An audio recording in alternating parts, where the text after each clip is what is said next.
The very first thing I did this year was to turn on Netflix to watch the adventure that started in 2016 in Hawkins, Indiana, come to an end. For nearly a decade, like many others, I have been obsessed with Stranger Things, the show that blended science fiction and fantasy like never before. And the ending was something. I know many of you probably disagree with me, but I found the ending dissatisfactory. But that's not the reason we are here. Today I want to discuss the fate of Eleven, the powerful young girl brought up in a laboratory who ended up saving the world. But before we continue, let's recap that last episode. Things are no longer strange. The massive 2-hour-long episode started where we had left off previously, with the gang entering the Upside Down. In the real world, Erica and Mr. Clark, the helpful duo stationed at the local church, are tracked down by Dr. K, who sends her cronies to get them. Eleven has Hopper promise her that he will not pull her out before she is done and enters the tank. In the real WSQK building, Max and Vicky wait, and as soon as Eleven and Kylie enter Eleven's mind, Max joins them. Max guides them through Vecna's memories to get to the Creel house, where Vecna was using all the children he kidnapped to bring the other world closer. By this point, the other world is descending quickly, but Eleven throws Vecna out of the circle, stopping it for now. As they battle it out, the children realize that Mr. What's-It was the monster after all. Kylie tries to stab Vecna, but he disappears, showing that he is still more powerful than Kylie and Eleven. As the children, Kylie, Max, and Eleven escape to the hills, Vecna shows up to Hopper and creates an illusion that Eleven is dying. Terrified, Hopper breaks the tank and gets Eleven out, telling her that he won't detonate the explosives to destroy the Upside Down if Eleven's not safe in the real world. A great time for some sentiments, Hop. Kylie pulls a gun on him and reminds him that what's happening is way bigger than individual lives. But Eleven and Hopper have an emotional heart-to-heart that ends right as Ackers and his men attack. While this is happening, Max wakes up in her body and Dr. K and her men infiltrate the building. They get a detailed written-out page of the plan. Seriously, when did they have time to write it out? Nancy, meanwhile, has made it to the Abyss with her friends, and Will sees through Vecna's eyes that he was confronting the memory of first meeting the Mind Flayer to enter the caves. He tries to remind Vecna about how he was a child that was used and abused by the Mind Flayer, just like Will was, but Vecna reveals that he chose the darkness. Love a villain who knows his morals. Eleven tries to fight Ackers, but they have the device that hinders Eleven and Kylie's powers on a helicopter flying around the building. As Ackers points a gun at Kylie, Murray throws an explosive on the helicopter, destroying the device in the process. Her powers back in force, Elle takes down all the men one by one, but it is unfortunately too late as Kylie's shot. Kylie succumbs to the injuries. They head to the top of the building where Eleven realizes that she can jump into the abyss through the rift using her powers. Hopper tries to stop her, but Elle convinces him that unlike Sarah, she gets to make the choice about her life. In the abyss, Vecna's lair turns into the Mind Flayer's true form, a massive spider-like monster whose legs are probably over 7 feet high, and Vecna declares that they are one. Elle dives straight into the monster's heart, where Vecna and the children are bound to the creature to face him one-on-one while the gang fights the massive arachnidy thing. Against all odds, the Hawkins gang takes down the monster while Eleven drives Vecna through a spike with some help from Will, who tapped back into his sorcerer powers. That's right, a fight that was built up for so many episodes ended within 10 minutes. Nancy and the rest enter the heart of the monster too, and Joyce beheads Vecna using her axe. This was the one scene I truly liked, as montages of every horrible thing Vecna had done played with each of Joyce's strikes.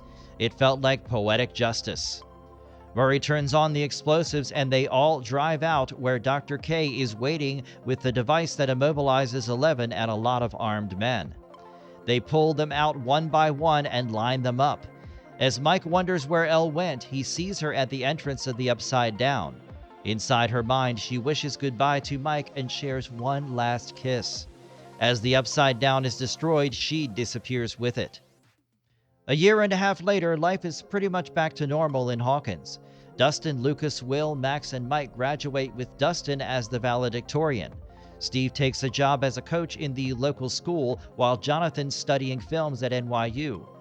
Nancy, who would have been arrested for multiple manslaughters in the real world, drops out of Emerson to work at the Herald as a trainee reporter and Robbins at Smith College. The four of them plan to meet in Philadelphia regularly. Hopper proposes to Joyce, which she accepts.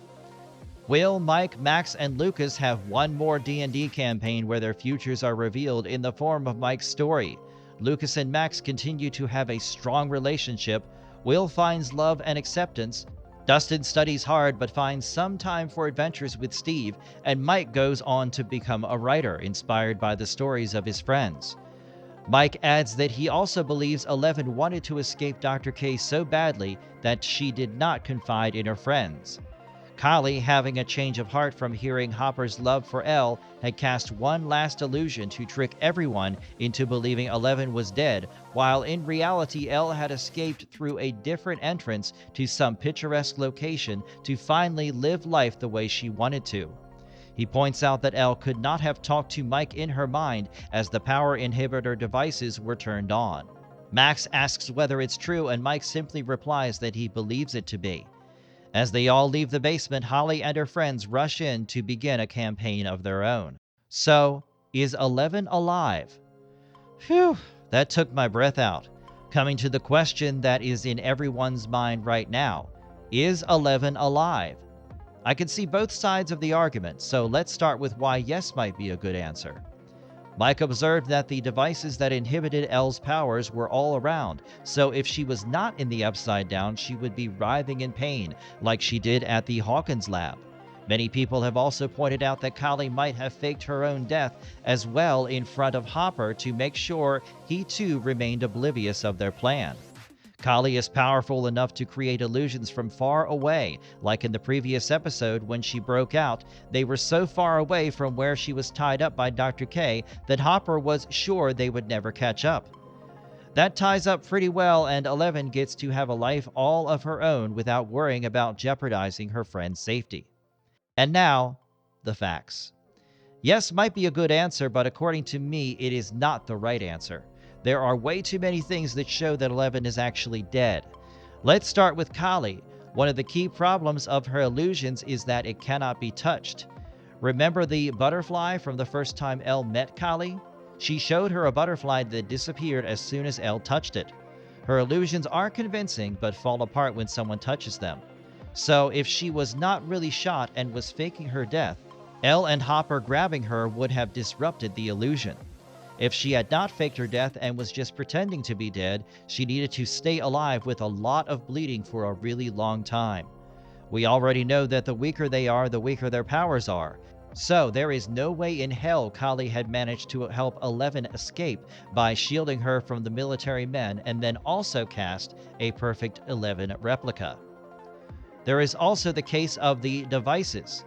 If the power-inhibiting devices had been turned on from the get-go, she would show signs of being affected by it, as it is very painful to her. But as the vehicles are surrounded by Dr. K's men, she is just surprised, not in pain.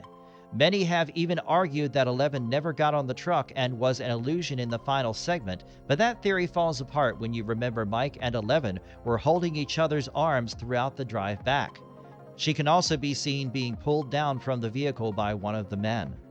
The only explanation I can find believable and logical is that Eleven snuck back into the entrance in the chaos that erupted as soon as they returned, and she was killed when the Upside Down was destroyed. Mike, who was obviously affected by it, needed closure of some kind. Any kind. So he made up that story as he needed it to move on. Perhaps this was what he chose to do after Jim Hopper reminded him that Elle made her choice. Mike even stresses that this is what he chooses to believe. This is his choice. A choice that his other friends also applaud as they join in to say they believe it too. Losing a close friend is an experience nobody wants to ever have, and especially after what the Hawkins gang went through, they are allowed this little tale of fantasy to console themselves.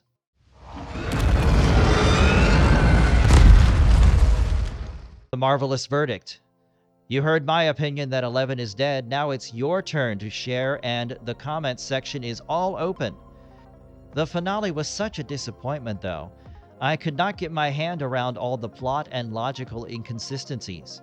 It now feels like most of it was left open-ended so they can be brought back if new projects are announced. Conspiracy theory aside, what did you think of the finale? Let me know in the comments below, and if you liked the video, consider liking, sharing, and subscribing it. We'll soon be back with more awesome stuff, but until then, goodbye.